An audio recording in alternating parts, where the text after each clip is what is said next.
Assalamualaikum warahmatullahi wabarakatuh. Sobat Misteri Sunyi Mencekam, mudah-mudahan Anda masih tetap setia bersama kami, channel yang setiap hari selalu menyuguhkan cerita-cerita misteri menarik. Dan kesempatan kali ini kami sudah menyiapkan sebuah kisah misteri yang berjudul Pasar Gaib Gunung Merbabu.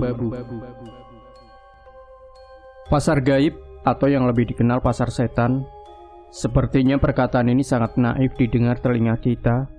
Tapi fenomena ini sudah lama beredar di lingkungan masyarakat yang tinggal di lereng Merbabu, salah satu gunung yang sangat dikeramatkan di tanah Jawa. Konon di puncak atau barangkali juga di salah satu bagian gunung ini terdapat apa yang dinamakan pasar setan. Benarkah begitu? Ini cukup membuat penasaran. Selain Merbabu, ada banyak gunung angker lainnya di Indonesia. Dan langsung ke cerita.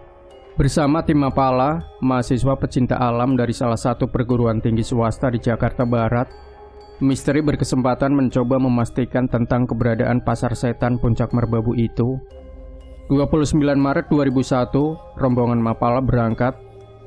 Tim tersebut berjumlah 9 orang, sudah termasuk Misteri. Mereka adalah Rudi, Irwan, Jimmy, Edwin, Rahmat, Thomas, Amin Ridwan, Sutrisno. Mereka tergabung dari berbagai fakultas. 30 Maret, saat matahari terbit di langit ufuk timur, kami telah sampai di kaki Gunung Merbabu. Alhamdulillah perjalanan berlangsung dengan lancar, tanpa aral melintang. Sebagai langkah pertama, kami mulai beradaptasi dengan penduduk di sekitar kaki Gunung Merbabu, yang sebagian besar masih berbahasa Jawa Totok. Maksud tujuan kami beradaptasi yang terutama adalah untuk mengetahui informasi seluk-beluk tentang kepercayaan adanya pasar setan di puncak Merbabu sana. Tak banyak yang berhasil kami sadap sekaitan fenomena tersebut. Yang pasti, seusai memperoleh berbagai informasi tentang segala sesuatu di Merbabu, kami membuat rencana pendakian. Sambil menyusun rencana pendakian, untuk melepas lelah kami istirahat 1 hari 1 malam. Baru pada paginya, tepat jam 8, kami mulai mendaki. Kondisi tim saat mendaki tak jauh bedanya dengan TNI ketika latihan perang. Ketika kami sampai di sebuah area yang menurut warga setempat disebut Ketong Songo, kami menemui kejadian yang ganjil. Kenyataan ini membuat kami sangat penasaran. Ketika berada di area ini, kami bertemu dengan jasad lelaki yang telah meninggal. Posisi mayat tersebut dalam keadaan semedi. Anehnya, tubuh lelaki ini sama sekali tidak menebarkan bau busuk. Hanya pakaiannya yang nampak lusuh dengan tubuh nampak kering kerontang. Benarkah apa yang telah kami lihat ini? Benar kasat mata nyata adanya? Semua anggota tim melihatnya. Mungkin karena tubuh lelaki paruh baya itu telah sedingin es, Misteri mencoba mengambil gambar jasad tersebut dengan jepretan kamera. Hampir saja jantung ini copot. Betapa tidak, ketika Misteri menekan tombol kamera, tiba-tiba jasad tadi lenyap begitu saja entah kemana. Kejadian aneh ini disaksikan oleh seluruh anggota tim. Melihat kenyataan ini, beberapa anggota tim tak dapat menutupi perasaan takut. Mereka mengusulkan agar pendakian dibatalkan. Setelah musyawarah, keputusan yang diambil pendakian akan tetap diteruskan. Kami berpegang pada prinsip awal bahwa kedatangan kami ke Merbabu bukan dengan tujuan tidak baik, apalagi ingin berbuat onar.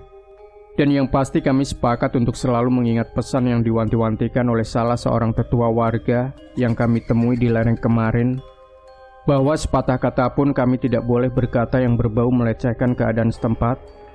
Juga diwanti-wanti agar bila bertemu atau menjumpai apapun, kami diminta diam. Tak perlu banyak komentar, apalagi menduga yang tidak-tidak. Bismillah, akhirnya kami melanjutkan pendakian. Beberapa jam kemudian kami sampai di Tanjakan Setan. Di tempat ini lebih mencekam lagi, manakala kami beristirahat dan merebahkan tubuh kami di bawah tenda. Keputusan beristirahat ini kami ambil karena hari telah memasuki senja. Malam hari, sebuah kejadian aneh kembali berlangsung.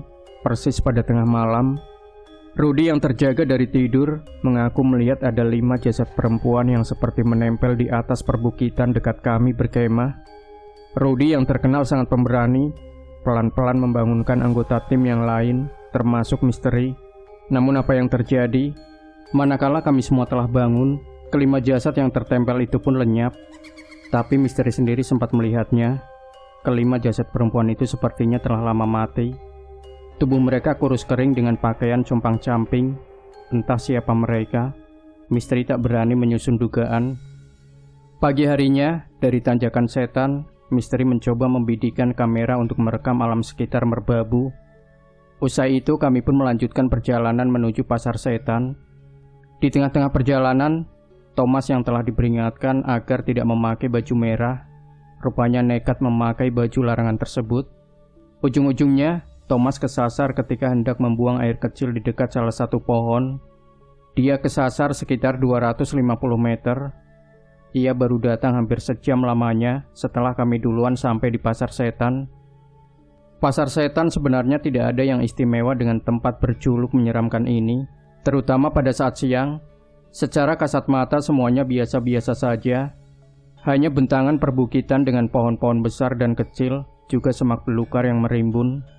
Namun ketika malam hari tiba, semuanya berubah. Perubahan tersebut terjadi pada suhu udara yang mendadak sangat dingin. Begitupun keadaan di tenda-tenda kami yang tak jauh dari titik lokasi, sekitar 300 meter. Dan malam itu, sepertinya kami mendengar sebuah keramaian. Dengan sistem perseparuh anggota, kami memastikan arah keramaian tersebut. Ternyata setelah kami lihat dari atas, terlihat di bawah kami nampak suasana sebuah pasar, tepatnya berada di tanjakan setan yang telah kami lewati senja tadi. Astagfirullah. Bagaimana bisa kenyataan ini terjadi dalam kebenaran yang sesungguhnya? Kami hanya bisa diam 1000 bahasa. Kami berkeinginan memberanikan diri memasuki pasar setan itu. Tapi untuk menuju ke sana pada malam hari jelas tidak mungkin. Di samping medannya yang cukup berat, juga kemungkinan adanya risiko gaib. Akhirnya kami hanya bisa memandangi pasar setan dari kejauhan. Sekitar 20 menit kami kembali ke tenda. Anggota tim yang sejak tadi berada di tenda ingin tahu juga tentang keberadaan pasar dedemit tersebut. Setelah beberapa jam kemudian, anggota tim kedua ini kembali ke tenda. Mereka menyatakan jika pasar itu masih ada, suara keramaian pasar tersebut tidak kedengaran lagi manakala tim Mapala menyalakan api unggun. Pagi harinya, karena penasaran dengan keadaan semalam, kami turun dan mendatangi lokasi pasar setan tersebut. Sesampai di tempat tersebut, kami tidak menemukan apapun. Jangankan bekas sampah dari berbagai jenis makanan yang mereka jual, gubuk dan barak-baraknya pun tidak ada, apalagi gerobak bakso. Padahal semalam kami melihat pasar tersebut sangat lengkap. Ada yang jualan es, penjual bakso, penjual soto, penjual sayur-sayuran, penjual buah-buahan dan sebagainya. Menurut keterangan warga setempat, keberadaan pasar setan tersebut memang ada. Dan ini sudah tidak asing lagi bagi warga yang mukim di lereng Merbabu. Sementara itu, menyangkut 5 jasad wanita yang menempel di perbukitan dan seseorang yang mati dalam posisi bersemedi tersebut. Beberapa warga setempat menyatakan bahwa sebenarnya di pasar setan tersebut sering menelan korban. Namun kejadian tersebut sengaja dirahasiakan oleh warga setempat. Karena bila mereka membocorkan rahasia tersebut, pasti akan menerima musibah. Entah sakit, entah meninggal. Makanya mereka lebih menyayangi nyawa mereka daripada membocorkan rahasia. Konon, kebanyakan korban menimpa pada orang yang bermaksud mencari pesugihan atau orang yang tidak izin ketika hendak memasuki pasar setan. Makanya warga selalu mengingatkan para pendatang, pendaki, atau pencari pesugihan agar sebelum memasuki lokasi Merbabu harus memberi salam terlebih dahulu. Bagi yang belum pernah mendaki Merbabu, mungkin sulit percaya dengan adanya pasar setan tersebut. Tapi jika ingin bukti, silakan saja daki Merbabu. Nah, apakah Anda sendiri sudah pernah membuktikan tentang keberadaan pasar setan di Gunung Merbabu? Atau mungkin Anda ingin membuktikan dari sekarang? Semua terserah Anda. Demikian Sobat Misteri Sunyi Mencekam. Tinggalkan komentar Anda, like, share video ini, subscribe channel Sunyi Mencekam, dan kembali nantikan cerita-cerita misteri terbaru dari kami. Wassalamualaikum warahmatullahi wabarakatuh.